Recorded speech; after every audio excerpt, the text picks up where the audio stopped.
Hai, Mina. Selamat datang kembali di channel Kumakun, tempat belajar Tokutei Ginou bidang peternakan yang disusun simpel, jelas, dan mudah dipahami.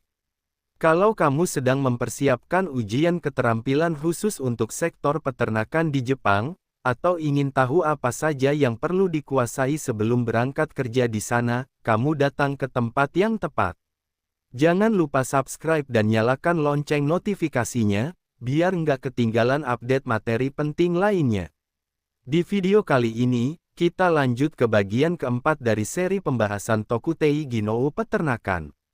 Kita akan bahas tentang manajemen peternakan ayam, mulai dari jenis-jenis ayam yang umum dipelihara di Jepang, sistem kandang, pengaturan suhu dan ventilasi, hingga prosedur pemberian pakan dan pemantauan kesehatan ayam. Materi ini sering muncul di ujian, dan juga sangat berguna saat kamu sudah mulai bekerja di peternakan ayam di Jepang nanti.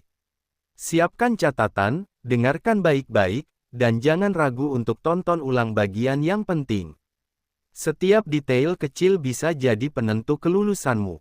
Yuk, langsung kita mulai pembahasannya. Ganbaten. Hai, Sobat Peternak. Di bagian ini kita akan bahas tentang ayam petelur, khususnya 2 poin penting, varietas ayam petelur yang umum dipelihara di Jepang, dan skala pemeliharaan serta bentuk manajemen yang diterapkan. Pertama, kita mulai dari varietas ayam petelur. Varietas yang paling umum dipelihara di Jepang adalah Singlecomm White Leghorn. Ayam ini berasal dari Italia, berwarna putih bersih, dan sangat produktif dalam menghasilkan telur. Selain itu, ada juga ayam petelur berwarna coklat, seperti Rhode Island Red yang berasal dari Amerika. Kedua jenis ini sering dikembangkan menjadi ayam hibrida untuk meningkatkan produktivitas dan ketahanan tubuh. Jadi, kamu bisa temukan ayam petelur warna putih, coklat, atau kombinasi keduanya tergantung kebutuhan peternakan. Kedua, mari kita lihat skala pemeliharaan dan bentuk manajemen ayam petelur. Pertanggal 1 Februari tahun 2018, jumlah ayam dewasa betina yang dipelihara di Jepang mencapai sekitar 139 juta ekor. Angka ini cukup stabil selama 20 tahun terakhir. Jumlah peternak ayam petelur saat itu sekitar 2.200 orang, dan trennya semakin mengecil karena industri ini cenderung berkonsentrasi pada skala besar. Dalam hal manajemen, sebagian besar peternakan ayam petelur di Jepang menggunakan sistem manajemen pertanian, yaitu sekitar 75%, sementara sisanya 25% adalah manajemen perusahaan. Peternak individu memang masih ada, tapi jumlahnya sedikit, hanya sekitar 30% dari total populasi ayam yang dipelihara. Sisanya, sekitar 70%, dikelola oleh perusahaan besar, baik perusahaan keluarga maupun perusahaan swasta. Bentuk manajemen ini biasanya melibatkan proses yang terstruktur, mulai dari pembelian anak ayam, pemeliharaan di fase anak, lalu pindah ke kandang dewasa, hingga akhirnya panen telur secara konsisten. Semua tahapan ini dijalankan dengan standar yang ketat agar produksi tetap stabil dan kualitas telur terjaga. Lanjut ke bagian ketiga, siklus hidup ayam petelur. Kalau ayam petelur dipelihara dengan baik, umur hidupnya bisa mencapai 5 hingga 15 tahun. Tapi dari segi ekonomi, produksi telurnya paling optimal hanya sampai usia sekitar 2 tahun. Jadi, meskipun ayam bisa hidup lebih lama, secara bisnis, mereka biasanya hanya dipelihara sampai usia produktifnya menurun. Mari kita lihat tahapannya. Telur ayam yang sudah dibuahi akan menetas setelah 21 hari, inilah masa inkubasi. Setelah menetas, ayam betina akan tumbuh menjadi anak ayam. Di usia 30 hari, bobotnya sekitar 310 gram. Di usia 60 hari, bobotnya naik menjadi 790 gram. Lalu di usia 150 hari, bobotnya mencapai 1.700 gram, ini adalah masa awal ayam mulai bertelur. Di usia 210 hari, atau sekitar 6-7 bulan, ayam akan mencapai puncak produksi telur, ini disebut masa puncak bertelur. Bobot tubuhnya saat itu sekitar 1.750 gram, dan rata-rata bobot telur yang dihasilkan sekitar 58 gram. Tingkat produksi telur rasio bertelur pada masa ini bisa mencapai 90%, artinya, hampir semua ayam aktif bertelur setiap hari. Setelah 1 tahun, produksi telur mulai menurun perlahan. Di usia 1,5 tahun, produksinya masih cukup tinggi, tapi sudah mulai jarang. Dan di usia sekitar 2 tahun, ayam biasanya sudah tidak lagi produktif sebagai petelur, sehingga mereka dikirimkan untuk diolah sebagai daging. Jadi, siklus hidup ayam petelur itu bukan cuma soal bertelur terus, tapi ada fase-fase spesifik yang harus dipahami agar manajemen peternakan berjalan efisien. Sekarang kita masuk ke bagian keempat, pakan ternak dan bentuk produksi, pembelian, serta pemberiannya. Untuk memelihara ayam, sebagian besar peternak di Jepang menggunakan pakan campuran yang sudah diformulasikan khusus. Pakan ini dibuat dengan mencampur beberapa bahan dasar seperti jagung, milo, dan dedak kedelai, yang sebagian besar diimpor dari luar negeri. Dulu, pakan campuran ini banyak dijual oleh perusahaan pembuat pakan ternak. Tapi sekarang, sekitar 42% dari total volume pakan campuran yang digunakan di Jepang justru diproduksi sendiri di dalam negeri, dan ini menjadi porsi terbesar. Artinya, banyak peternakan besar sudah mulai membuat pakan sendiri untuk mengontrol kualitas dan biaya. Lebih detailnya, untuk ayam petelur dewasa, komposisi pakan campuran yang digunakan adalah 58,2%. Sementara untuk anak ayam, porsinya sekitar 7,8%. Dan sisanya, 66% dari total pakan campuran yang diproduksi, memang ditujukan khusus untuk ayam petelur. Ada juga pakan yang dikembangkan sendiri oleh peternak, tanpa bergantung pada produsen pakan komersial. Pakan jenis ini disebut pakan campuran buatan sendiri. Biasanya, peternak yang punya skala besar atau ingin lebih hemat biaya akan memilih cara ini. Pada pakan campuran untuk ayam dewasa, terkandung sekitar 60% jagung atau milo, ini berfungsi sebagai sumber energi utama. Lalu ada 15% dedak kedelai, yang merupakan sumber protein nabati penting untuk pertumbuhan dan produksi telur. Selanjutnya, 10% tepung ikan, yang juga memberikan protein, tapi jenisnya hewani, ini membantu meningkatkan kualitas telur dan daya tahan tubuh ayam. Kemudian ada 5% pakan gluten jagung, yang berperan sebagai sumber padat protein nabati lainnya. Dan sisanya, 10% anorganik dan vitamin, ini mencakup mineral, kalsium, fosfor, serta vitamin-vitamin esensial seperti A, D, E, dan B kompleks.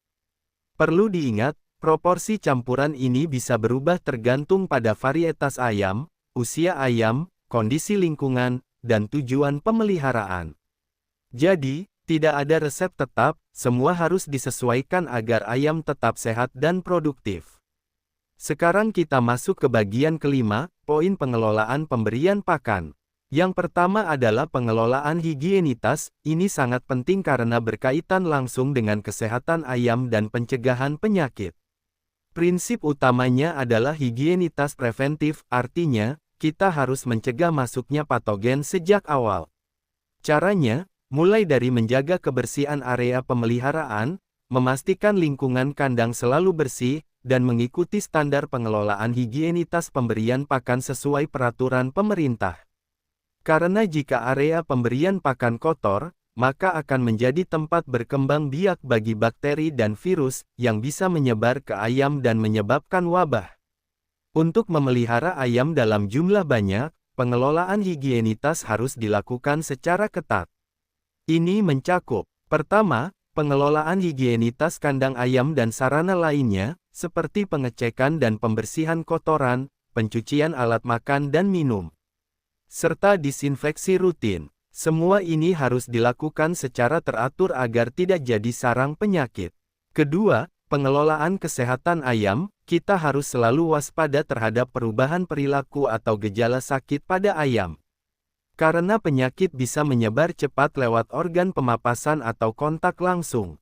Jadi, program vaksinasi wajib dilakukan, dan vaksin harus diberikan dengan benar, bukan cuma asal suntik, tapi sesuai dosis, usia, dan jenis vaksin yang tepat.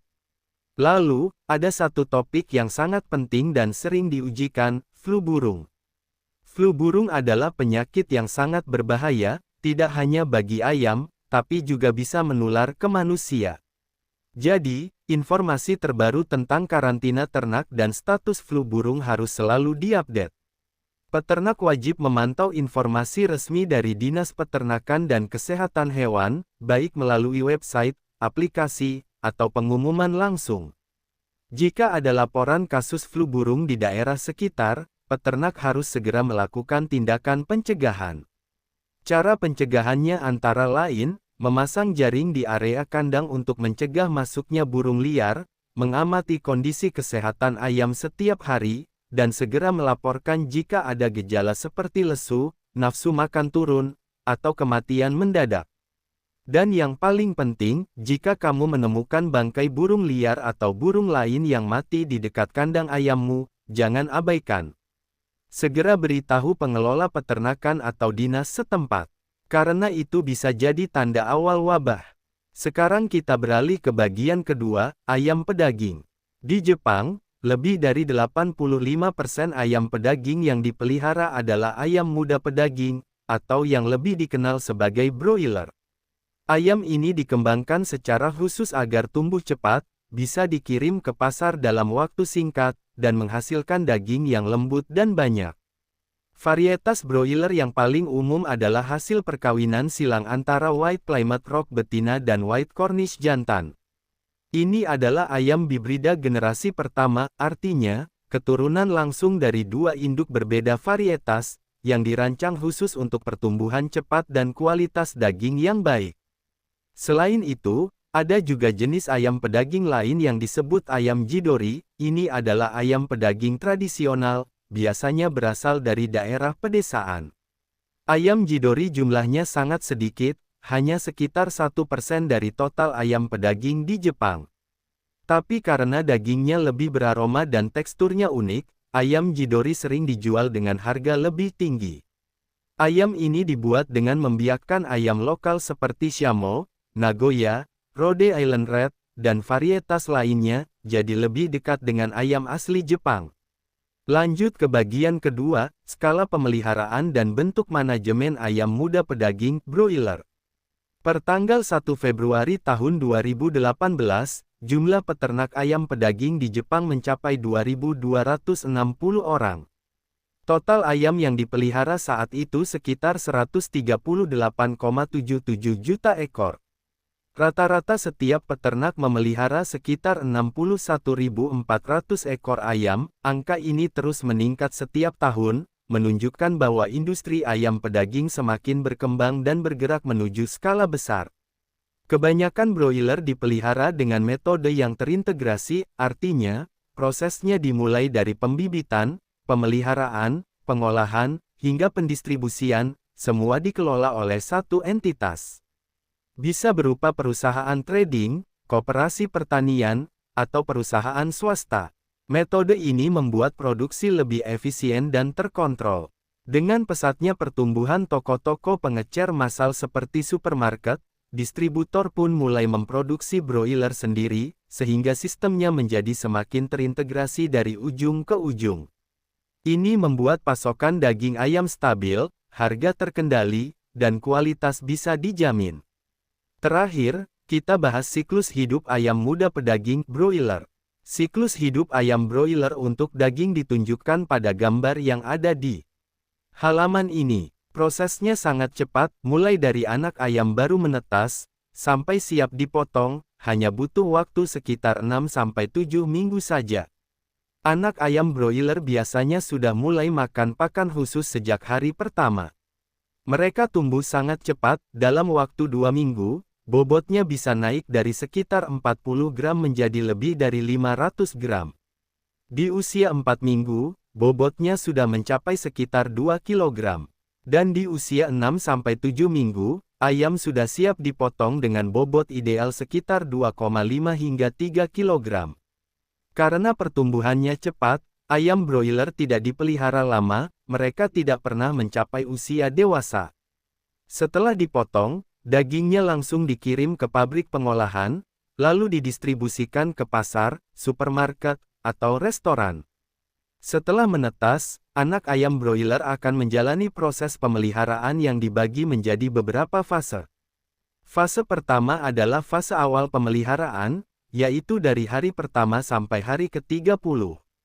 Di masa ini, bobot ayam berkembang pesat, dari sekitar 40 gram saat baru menetas, menjadi sekitar 1.100 gram di usia 30 hari. Lalu masuk ke fase akhir pemeliharaan, dari hari ke-30 sampai hari ke-56 hingga 59. Di sini, ayam terus tumbuh cepat. Pada usia 49 hari, bobotnya sudah mencapai sekitar 2.200 hingga 2.300 gram. Ini adalah ukuran ideal untuk ayam tipe kecil yang siap dikirim ke pasar. Untuk ayam tipe besar, mereka dipelihara lebih lama, sekitar 8 pekan, atau sekitar 56 hari. Bobotnya saat dikirim bisa mencapai 3,0 kg. Jadi, ada dua jenis, tipe kecil untuk konsumsi rumah tangga atau restoran cepat saji, dan tipe besar untuk kebutuhan daging potong atau olahan khusus. Sedangkan untuk ayam jidori, karena memang ditujukan untuk rasa yang lebih gurih dan tekstur daging yang berbeda, mereka butuh waktu lebih lama. Masa pemeliharaan ayam jidori biasanya lebih dari 80 hari, bahkan sampai 4-5 bulan, agar dagingnya benar-benar matang dan memiliki rasa umami yang khas. Sekarang kita masuk ke bagian keempat, pakan ternak dan bentuk produksi, pembelian, serta pemberiannya. Sebagian besar peternak broiler di Jepang menggunakan pakan ternak formulasi yang sudah dirancang khusus untuk mendukung pertumbuhan cepat. Pakan ini dibuat dengan mencampur beberapa bahan dasar, dan disesuaikan dengan tahap pertumbuhan ayam. Di dalam negeri, pakan campuran untuk broiler menyumbang sekitar 14% dari total volume produksi pakan campuran secara keseluruhan. Tapi jika dilihat dari segi penggunaan, pakan campuran untuk ayam, termasuk broiler, mencapai 34% dari total pakan campuran yang digunakan di seluruh sektor peternakan. Artinya, meskipun jumlahnya tidak sebesar pakan untuk ayam petelur, tetap sangat signifikan karena ayam broiler dipelihara dalam jumlah besar dan dalam waktu singkat. Komposisi pakan campuran untuk broiler juga cukup spesifik. Sebagian besar terdiri dari sereal seperti jagung atau milo sebagai sumber energi utama, ini bisa mencapai 60-70% dari total pakan. Lalu ada dedak kedelai sebagai sumber protein nabati, dan tepung ikan sebagai sumber protein hewani. Ini penting untuk membentuk otot dan mempercepat pertumbuhan. Selain itu, ada juga gluten jagung, mineral, dan vitamin, yang semuanya harus seimbang agar ayam tumbuh optimal tanpa masalah kesehatan. Proporsi campuran ini tidak statis, bisa berubah tergantung varietas ayam, usia ayam, kondisi cuaca, dan tujuan akhir produksi. Misalnya, ayam yang akan dipotong lebih awal butuh pakan dengan kadar protein lebih tinggi, sementara ayam yang dipelihara lebih lama perlu pakan yang lebih seimbang antara energi dan nutrisi. Sekarang kita masuk ke bagian kelima, poin pengelolaan pemeliharaan. Yang pertama adalah pengelolaan sanitasi. Ini sangat penting karena ayam broiler tumbuh cepat, tapi juga rentan terhadap penyakit jika lingkungan tidak bersih. Prinsip utamanya adalah sanitasi preventif, artinya, kita harus mencegah masuknya patogen sejak awal, bukan menunggu ayam sakit baru bertindak. Caranya, mulai dari menjaga area pemeliharaan tetap bersih, memperbaiki lingkungan yang tidak kondusif, dan selalu mematuhi standar sanitasi sesuai peraturan pemerintah, terutama soal pencegahan penyebaran penyakit menular ternak. Karena ayam broiler dipelihara dalam jumlah besar dan waktu singkat, jika ada satu ekor yang sakit, bisa cepat menular ke seluruh kandang. Jadi, pengelolaan sanitasi harus ketat, agar performa pertumbuhan ayam tetap optimal, dan bobot akhir sesuai target. Ada dua aspek penting dalam pengelolaan sanitasi. Pertama, pengelolaan sanitasi fasilitas. Tujuannya agar tidak ada mikroorganisme patogen yang bertahan di kandang. Caranya, dengan membersihkan kotoran secara rutin, mencuci alat makan dan minum, serta melakukan disinfeksi berkala menggunakan zat antibakteri. Semua ini wajib dilakukan setiap hari, karena kebersihan kandang adalah fondasi utama kesehatan ayam. Kedua, pengelolaan kesehatan badan ayam. Karena ayam broiler tumbuh sangat cepat, mereka butuh perhatian khusus terhadap organ pernapasan, karena sistem pernapasan mereka bisa jadi titik lemah jika ventilasi tidak baik. Selain itu, kita harus mengenali penyakit yang mudah menular, seperti infeksi saluran pernapasan atau penyakit virus. Untuk itu, program vaksinasi wajib dilakukan, dan vaksin harus diberikan dengan tepat, sesuai usia dan jenis ayam.